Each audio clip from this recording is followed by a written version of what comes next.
Jasmine.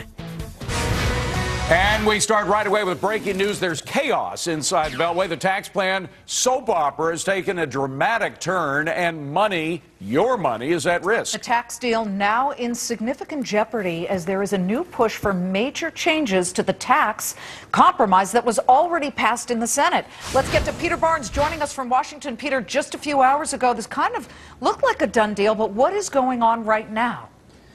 Well, Liz, House liberal Democrats are trying to blow up the bill. They forced Speaker Nancy Pelosi to pull the rule for debate from the House floor earlier today. In the House, you got to have the rule before you can have the debate and a vote on the actual bill. The liberals want changes, not just in those controversial estate tax provisions, but now they're talking about killing the proposed cut in payroll taxes. Any change in the bill would send it back to the Senate, where Republicans have warned any changes in the bill will kill the deal. House Democrats were supposed to caucus about all this to try and patch it up this afternoon. Now that meeting has been delayed. It's a mess. You know, Peter, I don't know if you were hearing our discussion with Nicole, but there are a lot of stocks that are just on the edge of a takeoff here. We saw what happened with Federal Express. Even when it came out with bad numbers, the stock was up. Thinking of the future, do the folks inside the Beltway realize that the entire economy hinges on them coming together with a deal?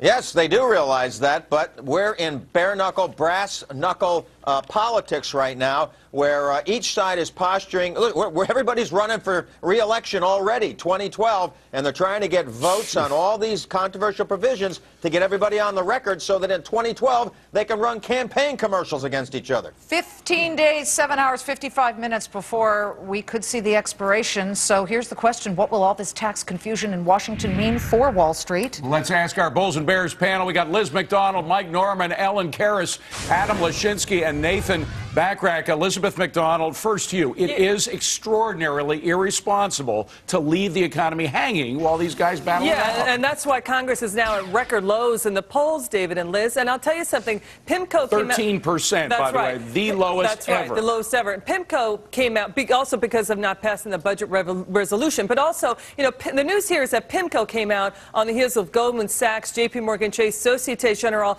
all saying that the tax cut deal will add to GDP growth, anywhere from 0.5% to a full percentage point. And look, this tax cut deal is so important, too, for the Federal Reserve. It takes the pressure off the Federal Reserve to do any more of those bond buying. And also, if you don't have a tax cut deal, you got to wonder if that goes away when the first stimulus 1.0, 2.0 goes away. You know, what will happen if we don't have a tax cut deal? Will Congress in April or the spring be forced to do another stimulus plan to make up for it? Adam Lashinsky, are you as concerned about what appears to be a stumbling block here?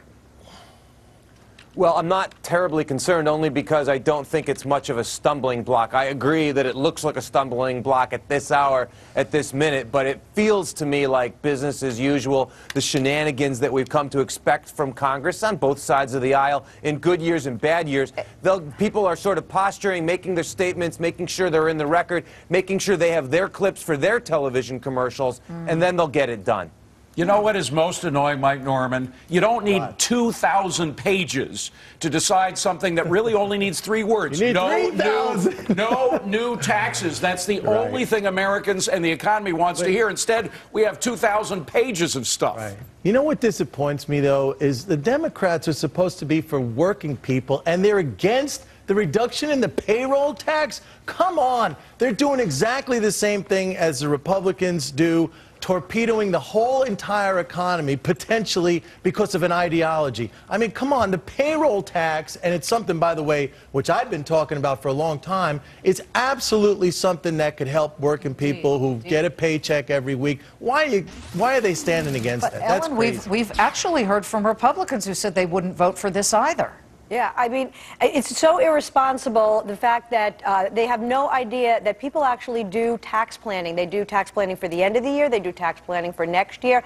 And the fact that they can't come to a conclusion, I'm at the point where it's like, you know what, scrap it and let's start anew. And I don't really think the market's going to react, because I think that they have factored in the inefficiency of the people that are in charge. What's irresponsible, Nathan, is the fact that a lot of businesses around the country are planning growth. They are planning to hire people, lower that 10% unemployment rate, if only they had some assurance that their taxes weren't going up.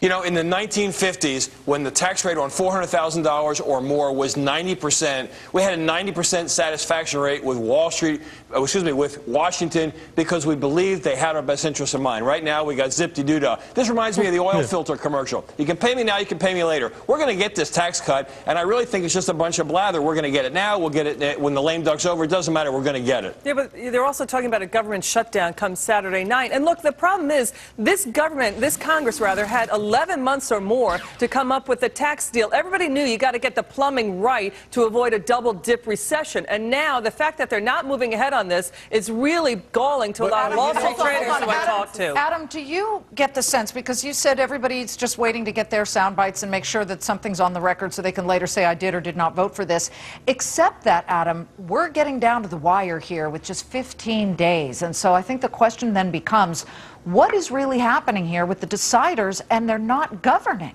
properly? I just don't think that it's particularly new. It feels new when we're living it. It seems exaggerated right now. I give you that. They also have the ability, I don't know this for a fact, I assume they could do retroactively whatever they want, but come on, let's sort of take a step back and cut them a little bit of slack. All sorts of professionals behave this way. Not to mention, journalists, for one, often wait until they're right up against the deadline to get something done. So I'm familiar with the concept. Not when you're talking about passing budget resolutions to fund the entire government, which they had 11 months to do. Look, if they don't get their act together, the bond vigilantes, the bond traders will do it for them. Reagan saw that and Clinton saw that when they saw such disarray. The bond traders will possibly pose a lot of problems for this Congress if they do not get their act together. The bond market in what 96, all the rich people? Hold on, Mike, go ahead. When we had the government shut down in 1995, the bond market actually rallied. Yields started spiking to 6% from 94 to 95. Yes, it did. Well, if you go back... That was a spending crisis, not a tax crisis, Mike Norman. There's a big difference. The shutdown, which Newt Gingrich engineered, the bond market rallied. Okay, and again, Nathan, hold on a second. We have to emphasize, that was a crisis in spending, not in taxing. We are now concerned that taxes are going to go up. That is scary. Nathan? Well, what are the Democrats afraid of? That all the rich people are going to hurry up and die next year when there's a lower bracket? I mean, come on, guys. It's a non-issue. Okay, but Ellen, your final thought. I mean, it's a non-issue, but it's a deal breaker if anything's changed. It also goes beyond that, too, it's not because going to they be a want to deal breaker. spend on all of these pet projects. They want to spend on all these pet projects, wildlife refuge, the drug clinics. I mean, it's so far and beyond what it's supposed to really be doing. It's supposed to be allowing Americans to have a little bit more money in their checks and being responsible and doing the right thing. Okay. Thanks to our panel.